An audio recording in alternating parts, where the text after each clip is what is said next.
Sir, please debate with David Woods or say something to him as he says lot of rubbish things about you and other Islamic scholars. This person, Sohag Ahmad and few other Muslim brothers have been continuously asking this question that, oh, why is Dr. Zakir Naik not debating with David Woods? And they keep on asking this question several times, and I didn't think it was important, but now finally I've taken the question to give them the reason. Firstly, you have to understand that anyone that challenges a person, it's not required that you should accept the challenge. As far as you realize, there are many non-Muslims who are becoming famous just by trying to criticize a popular person. Generally, it's a general rule, whether Muslim or non-Muslim, if you criticize a popular personality or a celebrity, that person becomes famous. This is a common thing, it's nothing new. So because of that, David Woods is one of the Christians who has spoken against me and spoken against some of the other Muslim scholars and tries to challenge them. Why I have not accepted such challenges? The reason is that first of all, we should not give publicity to such people. That is the reason I didn't want to answer this question. Then I thought of answering the question without taking the name of David Woods. If you go to David Woods' YouTube, you find that he has spoken against me, and those videos that made against me gets views more than 1 million or close to 1 million. So we're giving him free publicity. There was a time when I was involved in the Dawah in my initial stages in the early 90s, and when internet was new. In the mid-90s, internet was new, and when I went to America in the mid-90s, one of the first sites that was against Muslims was Answering Islam. And the person who used to run this site was Joshin Katz. And that time we were new in the field of Dawah, and when anyone wrote against Islam, I used to go out of the way and reply to them. Anyone wrote against me, I used to reply to them. And then I realized the moment we reply to them, we have another 10 counter questions. So what we realized, that my positive work is being stopped. If really that question is a logical question or a question that deserves a reply, should be replied. But these frivolous arguments, at that time when I was new, I told Joshin Katz that, okay, do you want to debate with me? You're writing against Islam. He said, do you think I'm a fool to debate with Dr. Zakir Naik? That was his reply. So if you see in the initial stages of my Dawah in the late 90s, in the early 2000s, I had many debates. And then I realized that debating is not the best, it should be done when required. But better is to talk about, give lectures on similarities between Islam and Christianity, similarities between Islam and Hinduism. But when required, yes. And one of the best debaters in the world, was Sheikh Ahmad Didat. But then we realized that there were people who started challenging me. And one such person was from USA again, I'll tell you his name, Sam Shamoon. And when I went to Chicago, I met him. He said, oh, I want to debate with you. I said, send your guru. And then I had a debate with his guru, Dr. William Campbell. And when I accepted this debate, I was called by the students of USA that Dr. William Campbell wrote a book, Quran and Bible in the Light of Science. And he took out about 30 scientific errors in the Quran. And for 8 years, no Muslim replied. So this book was doing a great damage for the Dawah of the Muslims. And no one replied, so I took up the challenge. I read the book and I went and I debated with. And alhamdulillah, in Chicago, there were two groups among the Muslims. One group was against the debate. What is this? No one replied. And now the Zakir, who is this young man coming from India? How will he reply? So half the Muslims were against the debate and half the Muslims were for. Alhamdulillah, the debate took place in Chicago and Allah's help was there. Allah's mercy was there, and it was a very successful debate. So much so that after that, alhamdulillah, William Campbell, who got a doctorate in writing a book against Islam, mashallah, it lost its popularity. Later on, then I made a policy that after my video started becoming popular, then I had a rule. I will only debate with those people who are popular. Then we realized that those people who are not popular started challenging to become popular. And I'll give you a very good example. Sheikh Ahmad Didat, he debated with Jimmy Swaggart. And Jimmy Swaggart at that time was one of the most popular televangelists. He was multiple times more popular than Sheikh Ahmad Deedat.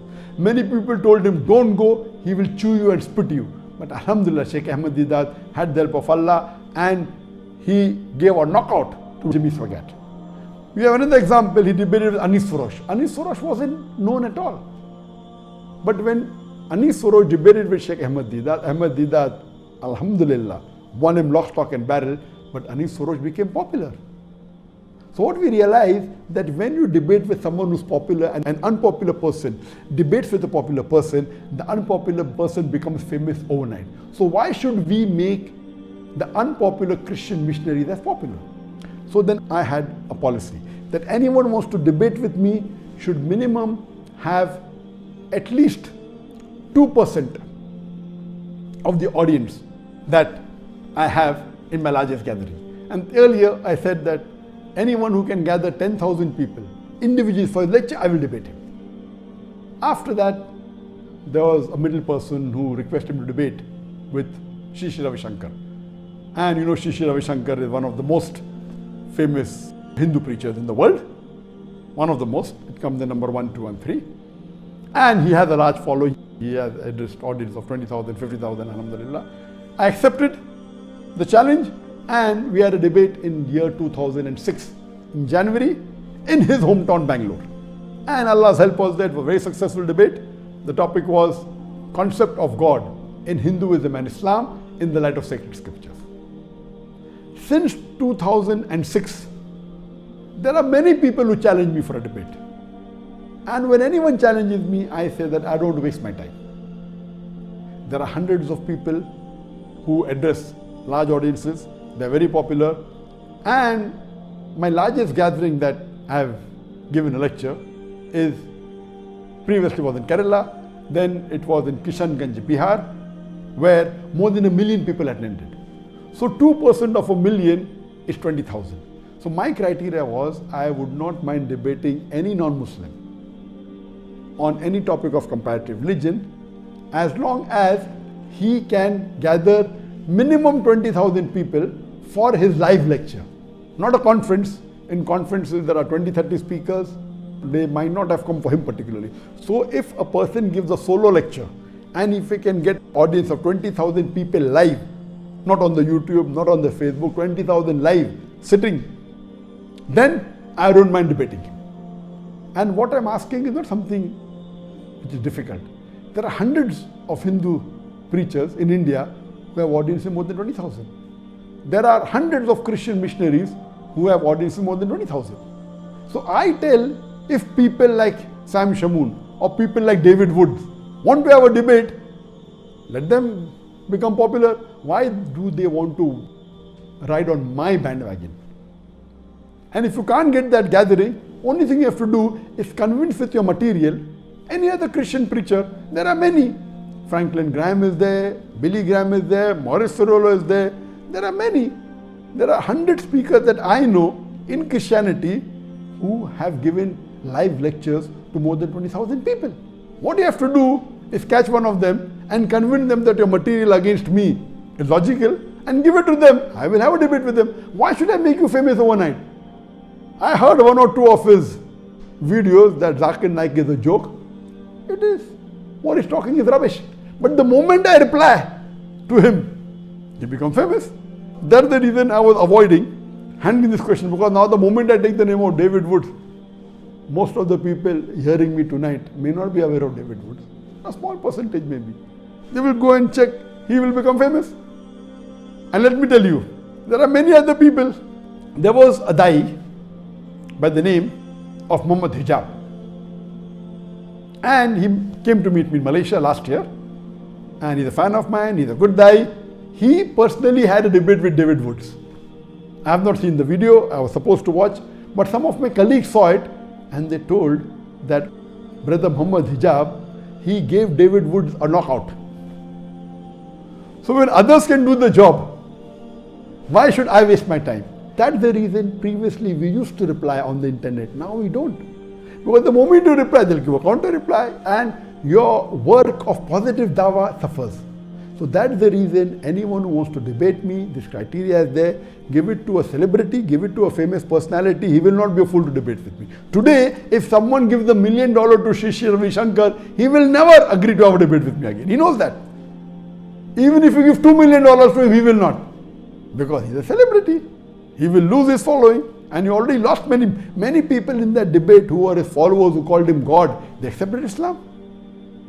So that's the reason I request David Wood to convince any of these 100 Christian missionaries who are popular, who can have audience of more than 20,000. Convince them. If he cannot convince them, why does he want to have a debate with him? When he cannot convince his own Christian brother that the material of his is enough to answer my lectures, why is he wasting his time? These people are only riding on the popularity of other people. Otherwise, he is unknown. And I request the Muslim brothers, please don't waste your time. Please don't waste your time. The person who asked me this question should have, in fact, known that Brother Muhammad Hijab, he had a debate with him and I already answered him. So why should you make David Wood popular? So hope this answers the question. And because I made this criteria since 2006, in the last 14 years, no one has ever wanted to debate me. One of the fans of Sadhguru told me, will you debate Sadhguru? And Sadhguru is a popular person, is not as popular as Shri Ravi Shankar, but he's popular. I told, okay, I accept it, I know he's popular. Okay, if he wants to debate with me, I'm not interested in debating him. He wants to debate, he wants to speak against Islam, wants to challenge me, I'll accept it. Because if he challenges me, and if Allah's help is there, and we present the truth and answer to all his illogical arguments, but naturally he will lose his following. So if people like Sadhguru or someone who's popular want to challenge on any topic of Islam and comparative religion, which I deal with, I accept the challenge. Hope that answers the question.